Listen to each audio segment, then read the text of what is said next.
en el auditorio de la Universidad Monte Ávila, los retos del constitucionalismo venezolano ante los actos constituyentes y la nueva Constitución. Yo voy a exponer un tema ya más de orden práctico. Ya vimos un tema de orden teórico sobre los límites por parte de la doctrina del poder constituyente. Yo voy a analizar lo que son los 100 primeros actos de la Asamblea Nacional Constituyente, 101, porque ayer dictaron uno, aunque no lo he podido ver fácticamente, que es la designación del Contralor General de la República, mediante gráficas y mediante una serie de explicaciones que nos permitirá delimitar el tema, como el poder constituyente ilimitado. Todos sabemos, desde el año pasado, ya más de un año, se instauró una Asamblea Nacional Constituyente que se erige como un suprapoder capaz de controlar e imponerse a los demás poderes, incluso contrariando el propio texto constitucional vigente. Analizaremos entonces los 100 primeros actos que ha dictado, donde en ninguno de esos actos se refiere a la nueva Constitución, cuál es el fin último y primero de esa Asamblea Nacional Constituyente. Y obviamente el desplazamiento que ha ocurrido de la Sala Constitucional del Tribunal Supremo de Justicia como órgano de cierre de la justicia constitucional hacia la Asamblea Nacional Constituyente para resolver los grandes temas de la política venezolana. En cuanto a la primera apreciación que debo hacer es que de un hiperactivismo de la Sala Constitucional del Tribunal Supremo de Justicia, donde desde el año 2000 ha dictado 67 sentencias en materia de recurso o de acción de interpretación constitucional, y donde ella misma ha resuelto los grandes temas que se propusieron durante 17 años a través de estos recursos y mutando la Constitución a través de interpretaciones sesgadas de 65 artículos, 4 disposiciones transitorias e incluso de actos constituyentes. Esto es muy importante tenerlo en cuenta porque está la Sala Constitucional del Tribunal Supremo de Justicia que dictó estas 67 sentencias resolviendo grandes temas a nivel político durante los primeros 17 años de su existencia. Y si tenemos en cuenta los efectos que ha producido ese tipo de acciones, podemos ver que el presidente Maduro es presidente por una sentencia del Tribunal Supremo de Justicia que dijo que cuando el presidente Chávez no podía juramentarse el 10 de enero, había una continuidad de poder, y después cuando falleció había una continuidad administrativa que por ende no el vicepresidente no era el que asumía temporalmente la presidencia y no el presidente de la Asamblea Nacional, como constitucionalmente prevé para los casos donde un presidente electo no toma posesión, situación en la cual estamos hoy en día, donde un presidente fue electo el 20 de mayo en unas pseudoelecciones, pero que toma posesión el 10 de enero próximo. ¿Qué sucede si no toma posesión el 10 de enero? ¿Quién sería el presidente? Pues de acuerdo a la Constitución, sería el presidente de la Asamblea Nacional. De acuerdo a esta interpretación de la Sala Constitucional, habría continuidad administrativa y sería el vicepresidente de la República quien debería convocar dentro de los 30 primeros días la jurisprudencia. Entonces vemos cómo se manipuló los primeros 17 años la Constitución vía Sala Constitucional. ¿Qué sucedió el año pasado frente a los grandes temas que puso contra la pared al sistema que nos rige en estos momentos? Se le ocurrió instaurar e imponernos una Asamblea Nacional Constituyente. Vamos a saltar a la lámina de Asamblea Nacional Constituyente.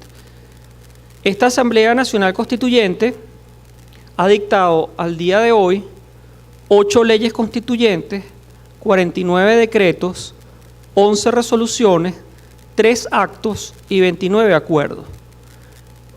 Lo primero que llama la atención es cómo no hay ningún tipo de calificación jurídica que permita encuadrar esa tipología de actos en la doctrina, no existe, son inventos revolucionarios. La verdad es que en la doctrina no aparecen este tipo de actos como tales. No existe una denominación de leyes constituyentes. Obviamente, mediante actos han derogado leyes, mediante decretos han derogado leyes y han decretado leyes nuevas. En todo caso, de una manera desorganizada, sin ningún tipo de rigor académico, los califican de una manera arbitraria, ¿no? Como es su actuar. En el análisis porcentual que conseguimos de ese tipo de actos por materia ya, son 100 actos. Ninguno está referido a la Constitución. Es la primera conclusión que la dije al inicio. Sin embargo, por materia, encontramos que en materia internacional se han dictado 19 actos. En materia de Ministerio Público se han dictado 5 actos. En materia de Consejo Nacional Electoral, 13 actos. En materia del Poder Judicial, 8 actos. En materia del Poder Ejecutivo, 12 actos. En materia económica, 21 actos. Y sobre el funcionamiento de la Asamblea Nacional Constituyente, 22 actos. Como ven, es una torta bastante equilibrada en cuanto a las materias por las cuales ha intervenido, con lo cual pues no podríamos decir que se inclina a regular la materia económica o política o internacional. Pareciera más bien que trata de abarcar todos y cada uno de los aspectos donde se mueve el poder público en Venezuela. Los ejemplos son múltiples. Ha ordenado el enjuiciamiento del diputado Freddy Guevara, ha levantado la inmunidad parlamentaria de varios diputados, ha dictado actos o ha impuesto actos frente a los demás poderes públicos en actos insólitos como ratificar al fiscal general, a los miembros del Tribunal Supremo de Justicia, a los magistrados, a los miembros del CNE, es decir, a todos los poderes públicos, incluso al presidente de la República. Destituyó o removió al fiscal del Ministerio Público y nombró a un fiscal general de la República. Ayer nombró a un Contralor General de la República.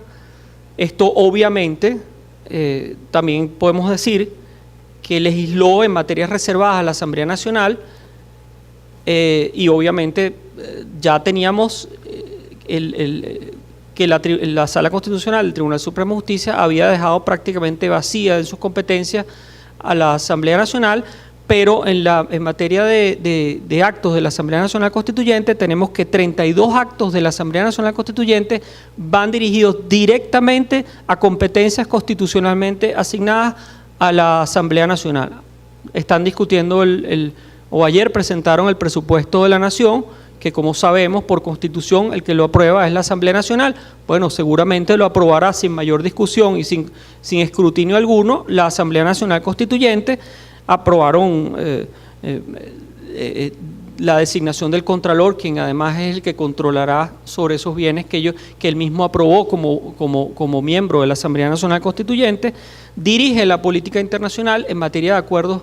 Es impresionante la cantidad de acuerdos que ha dictado en materia de internacional, y convocó elecciones, incluso contrariando la voluntad del elector, declaró inválida una elección y designó pues a otra persona que se juramentó frente a ella, frente a la voluntad del gobernador del Zulia de no hacerlo frente a lo que consideró una Asamblea Nacional ilegítima, constituyente ilegítima. Entonces, para concluir, en este esquema de dinamismo que hemos tratado de imponerle a este conversatorio, entonces tenemos que la Asamblea Nacional Constituyente ha dictado 100 actos en este primer año, 101, yo no he podido leer ese último, de los cuales trata de regular cada una de las materias y se involucra en cada uno de los límites o de las funciones expresamente establecidas a los demás poderes públicos.